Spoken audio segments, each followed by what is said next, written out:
Goodbye. Mr. Superintendent. At this time, I'll turn it over to Mr. Burke and Heather Canoes to go through our budget workshop. Dr. Fenoy, if I could just take 1 second. So let's talk about that timeline for a quick, so in case a couple board members have to leave. So what we're going to suggest is we change the IG meeting from today until March 11th.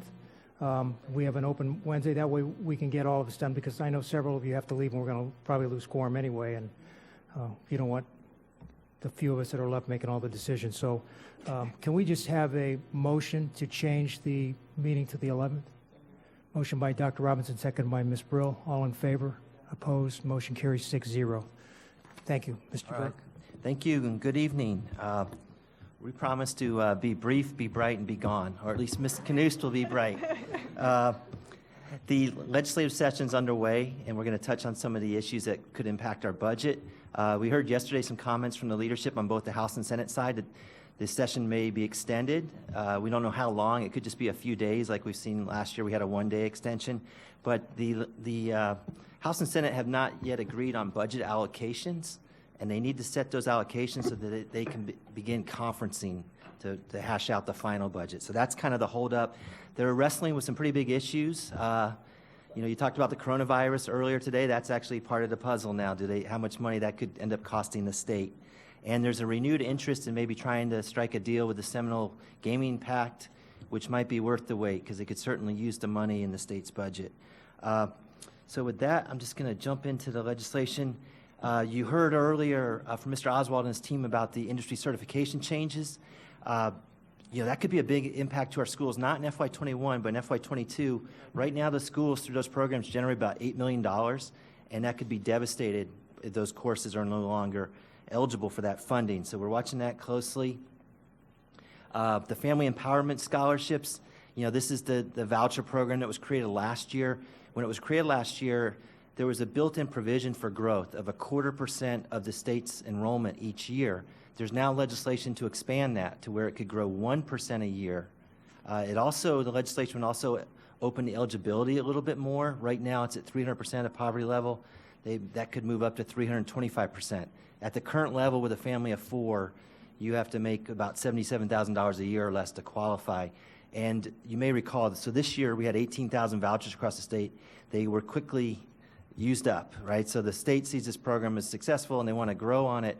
The bad news here for us is that at 0.25%, where it currently stands, that could cost us about 263 students if they took advantage of that, and we'd lose about $1.6 million from our budget transferring to those private schools. If this legislation passes, we could see that grow quite a bit. We could lose potentially over 1,000 students, or $6.5 million. We've got two. I'm sorry, there may have been a question. Just wanted to ask if we could just slow down a little and if we could ask questions, because my question that I have is, have we been impacted this year by the way with the current law, and how much has that impacted us financially? Yes, we were impacted. We lost about 250 students, so about the 1.6 million, and we were expecting to potentially lose another 250 next year, and now we're seeing that it could be a much bigger number. Yes, the 0.25% equated for us, and it's based, there's no hard and fast numbers because it's based on the families that take advantage of it and the capacity of the private schools. Just a good reminder is this program allows kindergartners, just new to education, they're eligible for this scholarship. And if they take the scholarship, their siblings then become eligible as well. Otherwise, the students have to spend a full year in a public school before they can apply for the voucher. And then teacher salaries, of course, is the big issue. We have two proposals, the House and the Senate. The House puts more money behind it. They would put $650 million towards teacher pay. $500 million of that would go solely to increasing the starting salary for new teachers, and bringing those teachers up to that level. So the House establishes a goal of getting to 50,000. With that allocation in Palm Beach County, we ran the numbers. We could raise our starting salary from the current level of $41,000 to $48,043. That would impact over 6,500 teachers, and those teachers that stand to gain from it could see an increase as much as $7,000 or as little as $74. And so that's you start seeing some of the challenges with this, because there's going to be some equity concerns when one teacher gets a $7,000 raise and the teacher that's been with us for a number of years only gets $74. It does provide $150 million for veteran classroom teachers that are already above this mark, but that does not go real far. We equated that if we look at the teachers, the balance of the teachers, that would be about a 1.88% raise under the House proposal. And then the Senate proposal, similar approach, less money. They would put $500 million towards teacher pay, with 80% going to raise that starting salary for the classroom teacher, with a goal of $47,500. We estimate we could get our minimum up to $47,292, and you got that same issue with the raises ranging from $84 to almost $6,300. And then it would allow 20% allocation could go to all other instructional personnel. So this is the first time we see language that's not focused solely on the classroom teacher. As the board knows, we've talked about this, that classroom teacher definition set by the state leaves out a lot of people that we traditionally look at as being they're part of the teacher group. They're guidance counselors, they're media specialists, resource teachers. And both these proposals, at least in the House proposal, there's some money for those employees, but not a whole lot. For Palm Beach County, we'd have about $6.2 million available for the balance of that group, and $6.2 million, that's going to be, again, less than a 2% raise for the balance of employees. Mr. Burke? Yes, so sir. If we took all the teachers to 48,000, we'd have teachers from years 1 through 9 service all at the same level? Yes, sir. Does the state, I guess the state legislature doesn't care since they're hell-bent on screwing up public education, but they do understand that we're going to lose a lot of teachers if you got a 9-year teacher that's making the same as a beginning teacher, right? They understand that. Those concerns have been relayed on numerous fronts, including, I know I paid a visit to Tallahassee, and I know you have, Mr. Barbieri, as well. Compression, is the big issue. We've talked about that. And then also just the exclusion of people that are really part of the teacher group, but not classroom teachers. And I haven't seen any traction to really change it. Mr. Shaw.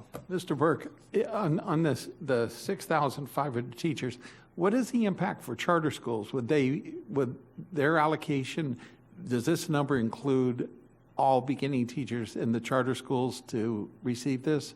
Or is that a separate calculation? Well, the charter schools receive the same money. In fact, this same money would pass through to the vouchers on the Family Empowerment Card. Right. We didn't run the numbers for what the charters what they could do with their salaries, but we have backed out. Charters represent about 11% of our district now, so we have backed out their share of the money to see what's left. After charters, after the vouchers, how much would we potentially have to work with to just compensate our teachers? And then the big issue, I know the board's well aware of it, but just for the public, the Florida retirement system, there's been an actuarial report that came out and said that the assumed rate of return on the pension fund's investments was too high. It's currently at 7.4%. The actuary set a goal of 6.5%, and the proposal this year is to just start moving towards that goal and lower the expected rate of return from 7.4 to 7.2. Just that kind of nominal change carries a $233 million price tag to Florida school districts. And it looks, both the House and the Senate are proposing these new rates, employer contribution rates, that would move towards this. It's a $400 million impact statewide across the whole pension fund, and the school districts are obviously more than half of that. Here in Palm Beach County, we'd have to start contributing about 1.5% more on every person's salary. So the regular employment class for the FRS is currently around 9%. We'd have to be now contributing 10.5%, and that 1.5% on $1 billion payroll impacts us by $15.5 million. And Ms. Canus is going to talk later about the impact to our budget on this, because it's going to wipe out any new money we kind of hope to have that's not earmarked for teacher pay or other mandates. Mr. Shaw. Mr. Burke, from what I'm hearing from Tallahassee is that there's consideration, because of the impact on everybody, of phasing this in over 3 or 4 years, and that's been discussed. With the current situation with the stock market and investment returns, there's also now a concern that they will not be able to phase it in over a few years, that they need to shorten that time. So can you tell us how you're going to be responding to that if we really do have to do a large amount of it at one time? Yes, so early on, we were hopeful that maybe, in the past 2 or 3 years, we've seen more nominal increases. Like we had about a 0.25% increase last year. It cost us about $2.5 million.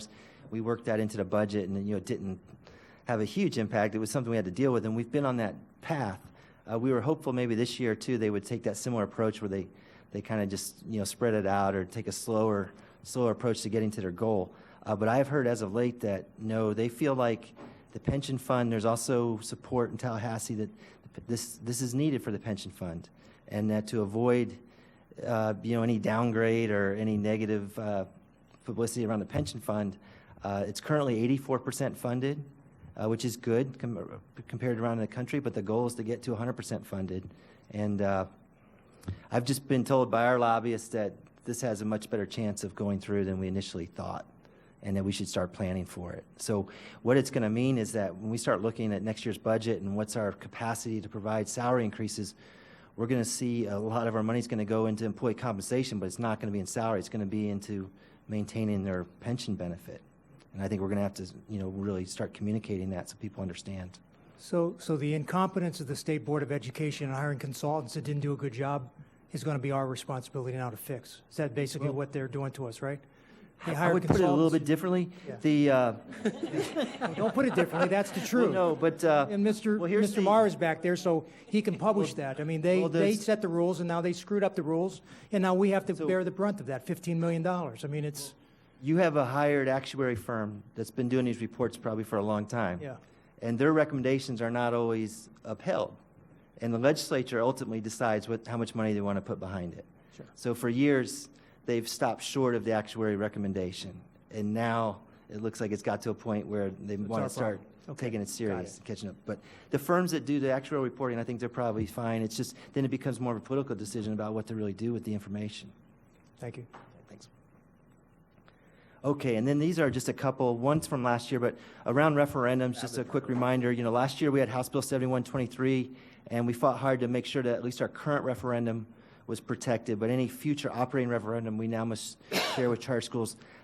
Senate Bill 62 would require that same type of sharing if we do a half-penny sales tax in the future for capital needs. Okay, and with that, I'm going to turn it over to Ms. Knust. Okay, so this isn't new. You've seen this before. It's just a historical look at what the proposed legislative increases have been and where we actually ended up with the final conference. So for FY21, these are the statewide increases. The governor is the high water mark at 3.9%. The Senate is the low bar at 2.37. And what we're seeing, what's included in these increases is a set aside for categoricals, those funds that are earmarked by the legislature for a specific purpose. So these amounts, these per student increases, are really inflated. So now that was the statewide increases. Now we're going to look at the impact to Palm Beach County.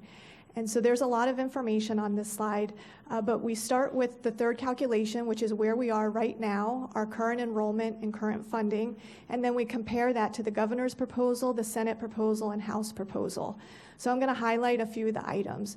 So when we start with row 1, that's our unweighted FTE, or what our projected enrollment is for next year. And we're projected to have an increased enrollment in Palm Beach County of 1,900 students. But that's not just Palm Beach County district-operated schools. That also includes charter schools, McKay, as well as the Family Empowerment Scholarship. So out of that 1,900, about 800 is expected to be an increase in district-operated schools, and we have more of a breakout on the second slide. We next have the base student allocation. So the base student allocation, that's on row 3. That's where we have the most flexibility in our increase in funding. The Senate is proposing an increase of $40 per student, and the House is proposing a $50 per student increase prior to the adjustment for the district cost differential. That impact of the Florida retirement system equates to over a $70 increase per student. So that completely wipes out the increase in the base student allocation, whichever one we get, whether it's the House or the Senate proposal. The next row, the district cost differential, Remember that we talked about through the last legislative session, they were proposing to look at a new methodology for calculating the district cost differential, or the cost of living adjustment for districts. And in Palm Beach County, we have one of the highest, sometimes the highest rate in the state. So we were concerned with a new change in formula that we would see a significant possible negative impact. So the House proposal incorporates the new formula, which is based on a wage index, and we would actually go up. So that's actually positive. So we would see about a $2 million increase related to that increase in the district cost differential. The Senate proposal is still using the old formula, which is based on the Florida Price Level Index, and it would go down slightly because it's based on a 3-year rolling average. And so that slight decrease is about $1 million. But this is good news that we were concerned that we would see potentially a significant decrease. So even if they do move to the new formula, we would actually see an increase in Palm Beach County. But since so many other districts would be impacted, it's probably unlikely that they're going to move forward with that new formula. And then now getting into the categoricals, where they're setting aside the most funds, there is an increase in the mental health allocation, so that's earmarked for specific purposes. And then the teacher salary compensation proposals are on rows 25, and you can see our allocation from the Senate proposal is $35 million, and the House is $43 million, and that includes charter schools, as well as McKay and the Florida Empowerment Scholarships. So the total increase in state funding, we're looking at for the Senate proposal, $36 million, and the House proposal, $50 million. So now moving on to the local portion. Our tax roll is projected to increase by 5%, but both the House and the Senate are proposing rolling back our RLE to just recognize an increase for the new construction.